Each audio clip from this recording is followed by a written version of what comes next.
Hi, everyone. My name is Amadea Martino Smith. I am a senior at Johns Hopkins University, majoring in anthropology, and I'm delighted to be sharing my thoughts and observations with you all today. And I'm even more excited to hear the other presentations. So without further ado, I will share my screen and we can begin. The title of my presentation is Welcome to My World, Validating OCD Through the COVID-19 Pandemic. So the pursuit of making sense of the experience of OCD has consistently been challenging, to say the least. Yet investigating how the experience of OCD intersects with that of the COVID-19 pandemic offers an opportunity to move away from conceptions of OCD as tied up in diagnostic, academic, and stigmatized modalities. During the COVID-19 pandemic, many aspects of life have become anomalies from typical ideal life. So exploring something that is often depicted as, sadly, as irrational or abnormal, such as OCD, during a time of extreme abnormalcy, such as the COVID-19 pandemic, may open up the possibility for some uniquely collective empathy. Perhaps this empathy will allow us to liberate ourselves from dominant medicalized, technocratic, and alienating perspectives of OCD. Thinking about how the worlds of the COVID-19 pandemic and the experience of OCD start to bump up against each other or even bubble into one might allow us to see the logical side of a mental illness experience, such as OCD in this case, that is so deeply tethered to notions of irrationality. How might we translate the current broadly felt and socially acceptable concern about germs during this pandemic into validation for the experience and etiology of OCD beyond traditional diagnostic criteria and scientific risk factors? Through my observation of OCD chat rooms, Facebook support groups, testimony from OCD treatment providers, as well as reflection on my own personal experience, I find that the conditions created by the COVID-19 pandemic have simulated parts of the quotidian experience of living with contamination-based OCD. In other words, people without any previous preoccupation with germs may find themselves transported to the world of what I call germ-fearing long haulers, and for the first time be able to empathize on some level with OCD sufferers.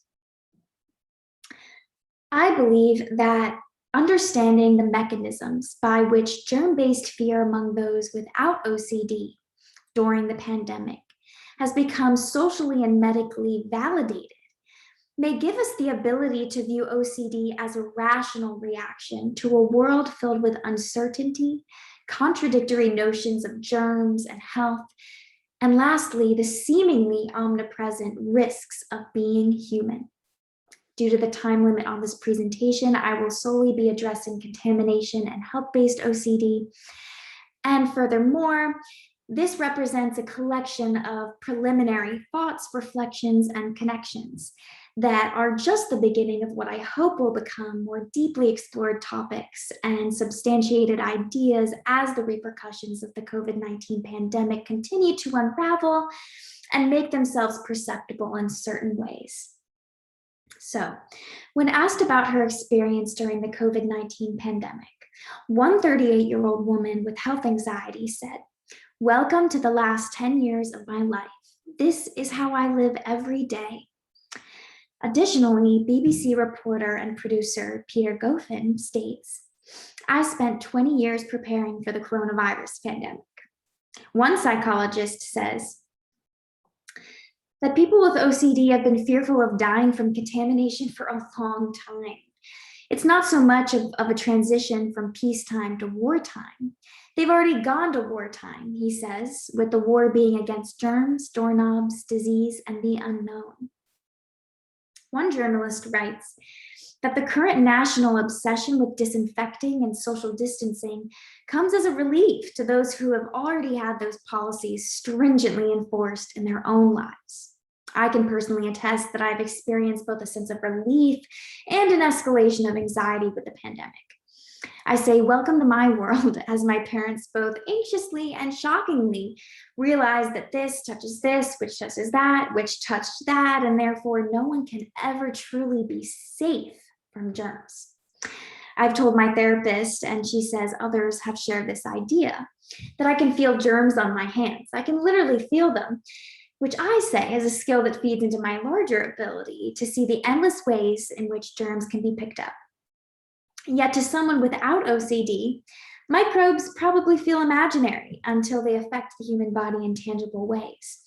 And well, the global pandemic is one gigantic way in which microbes and germs feel alive in a sense. Additionally, OCD and a preoccupation with germs have become quite literally trendy during the COVID-19 pandemic, both to study and to have. So the experiences of OCD and the pandemic move on a line with similar pivots in three places. First, the construction of an enemy. Second, the engagement with warlike teleology and rhetoric. And third, the use of connotations regarding irrationality through various discourses. So first, there are lots of discussions of OCD and pandemics that revolve around invocations of hate, frustration, and most notably the enemy. Much of what I've learned in exposure response prevention therapy, or ERP, which is the hallmark for treatment of OCD, is that the OCD itself is the enemy. Therapists often encourage their patients to remind themselves to fight this war against their OCD. My own therapist describes living with OCD as a game in which you can only win against OCD if you are on the offensive. If you only defend, it will continue coming forward and getting stronger. So the experience of OCD typically involves the belief that germs are the mortal enemy. However, the treatment of OCD typically views OCD itself as the principal enemy. All right, so how are people talking about the enemy with coronavirus? Well, in the context of outbreaks, Priscilla Wald explores how patient zero is typecast in the narrative of the outbreak through an association with negativity. In COVID-19, the pandemic, well, patient zero could really be anyone with a virus, and they might be seen as both a victim and a perpetrator. They receive both empathy and quite possibly disgust at the same time. Obviously, the virus itself, jumping from body to body, is made out to be the enemy as well. Furthermore, both the treatment of OCD and discussions of COVID-19 operate on the teleological premise of eliminating something that is inherently unwanted, intrusive thoughts in the case of OCD and the transmission of a virus in the case of COVID. So, framings of OCD and COVID-19 begin to resemble warlike rhetoric, inspiring morale to defeat the unwanted thoughts or a highly contagious virus. Many argue that the number of deaths from COVID-19 has become so great that COVID-19 itself resembles a war. With sayings like, "We can win this war on COVID," I'm reminded of my therapist encouraging me that I indeed can win this fight against my OCD. ERP therapy is predicated on eventually fully immersing yourself in your worst nightmare. Sounds pretty fun, right? So when I had a preoccupation with my eyes and going blind, well, my vision would often get blurry, and I'd often get throbbing pains in the back of my eyes. And I had to tell myself, I may be going blind and I'm not going to do anything about it. I would repeat it once, twice, 10 times. I'd write it in my notebook 20, 30, 50 times as part of an exposure. And once I said it enough times, the urgency of the thought began to subside, and I had become, in essence, kind of habituated to my worst fear. ERP is meant to help clients reach the point where the intrusive thoughts are no longer so loud, but instead are mere background noise. Many psychologists don't use the word cure because, in fact, there's no cure to OCD, but treatments can improve life. Although a patient may include their ERP treatment, they will most likely still experience some OCD symptoms, and as a result, the war with OCD will continue. As my therapist iconically once told me, we live in a chemical germ-filled world. We always have, for the most part, and we always will. This is not only something that OCD sufferers must accept at their core, but a reality that society as a whole will continue to reckon with, even in the wake of the COVID-19 pandemic. So, social and news media are laden with statements like Corona will end and the light of the COVID-19 tunnel is nearing. And yet, just as intrusive OCD thoughts will never fully go extinct in the mind, well, the physical COVID-19 virus will never just disappear. Once it leapt from animal to human, well, it exists in the vicinity of viruses that we must deal with, possibly forever. In essence, the wars against OCD and COVID-19 can never fully be won. So, someone with contamination-based OCD may intentionally touch something dirty as an exposure or wash their hands less. These are interventions that are systematically, done out of the premise that there's an acceptable baseline number of hand washes. And that's the goal for the person with OCD, to reach the acceptable number, the acceptable ways to wash your hands. All right, so in March of 2020, well-known Dr. Sanjay Gupta was put in a video broadcasted heavily by CNN showing the proper way to wash your hands. So he's getting under his nails and interlacing his fingers, and he's doing a pretty good job. Yet, as anyone can observe in a public restroom, most people don't conform to these types of scientific conclusions of best hand washing practice. Many people touch the faucets after washing, they don't wash for long enough, they just rinse their hands, or worse, they skip washing altogether. These practices combined create the normal baselines from which OCD may be compared to. Even if the habits of someone with OCD are akin to scientific recommendations, maybe they wash their hands like Gupta, well, they may still be labeled as irrational within psychiatric discourses if they don't match up with the average, normal, and rational hand washing practice that you might observe in a public mall.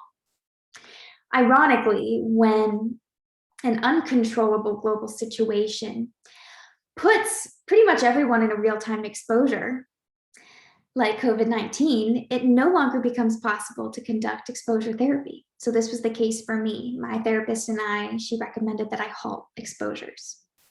And I believe this happened for many other people. So taking extra caution when washing your hands or touching surfaces is seen as rational during the superficial temporal bounds of the COVID-19 pandemic in many cases, but irrational without the pandemic. In many cases, the COVID-19 pandemic provides the rubber stamp of rationality to the OCD experience that is otherwise labeled as irrational. One health practice during the pandemic that might be viewed as moderately reasonable in one flow of discourse, well, it might be seen as completely irrational in another, or maybe neutral in another. So, for example, the practice of mask wearing was first announced by the WHO and the CDC as unnecessary, citing the importance to preserve masks for frontline healthcare workers.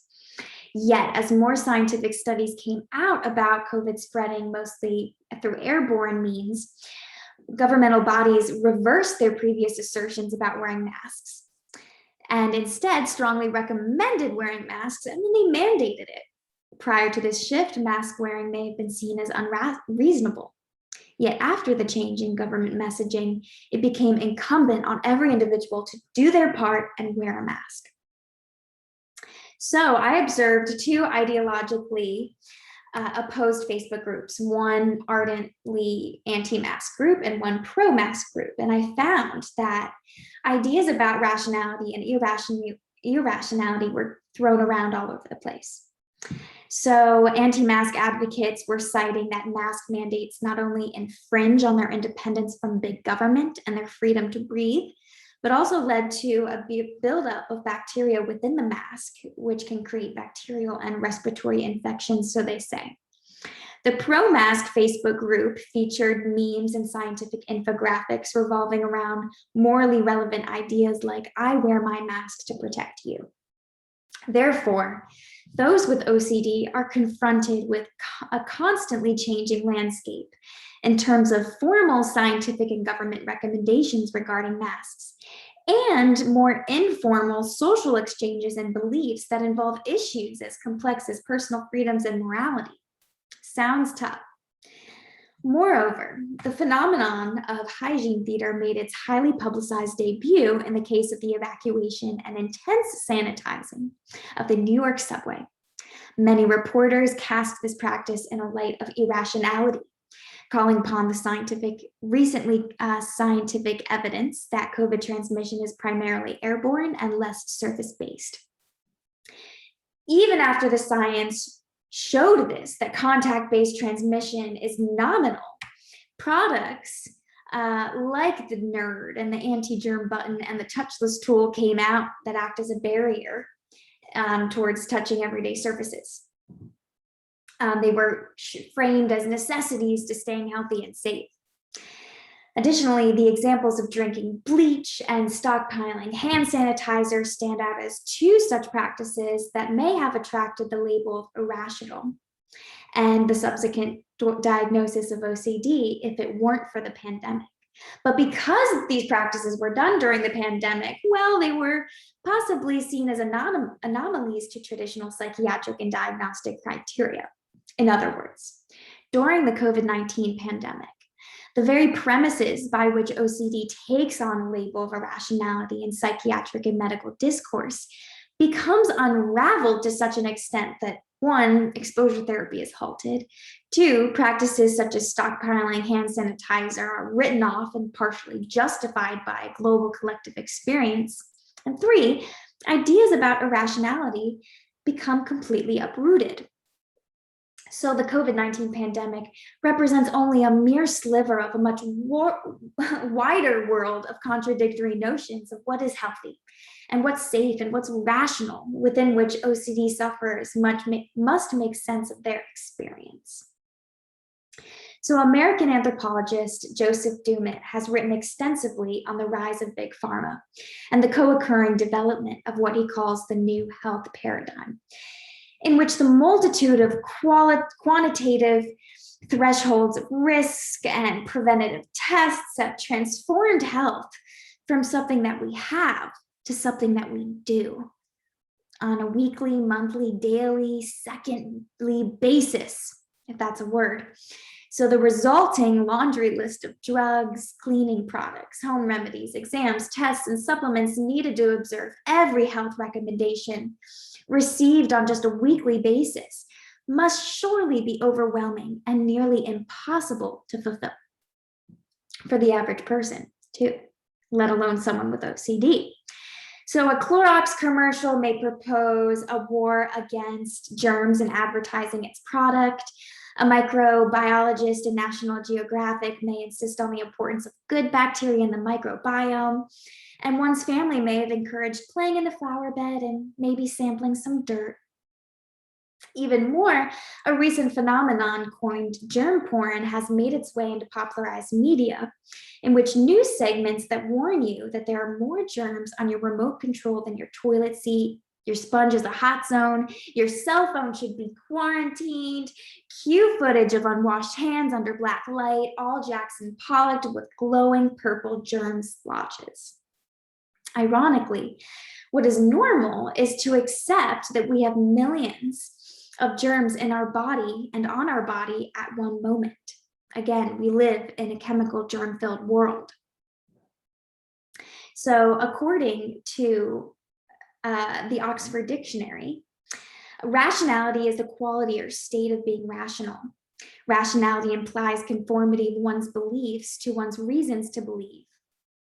Arguably, invisible germs and current mixed messaging about germs might be reason to believe that one should wash one's full hands to the full 20 seconds or more. Thus, OCD appears to be a logical reaction to both countless examples of contradictory views of germs, the multiplicity of actors involved in health, new health paradigms based on preventative measures, and the fact that much of what we are told to fear is invisible to the naked eye. As one psychologist states, life does not consult the DSM.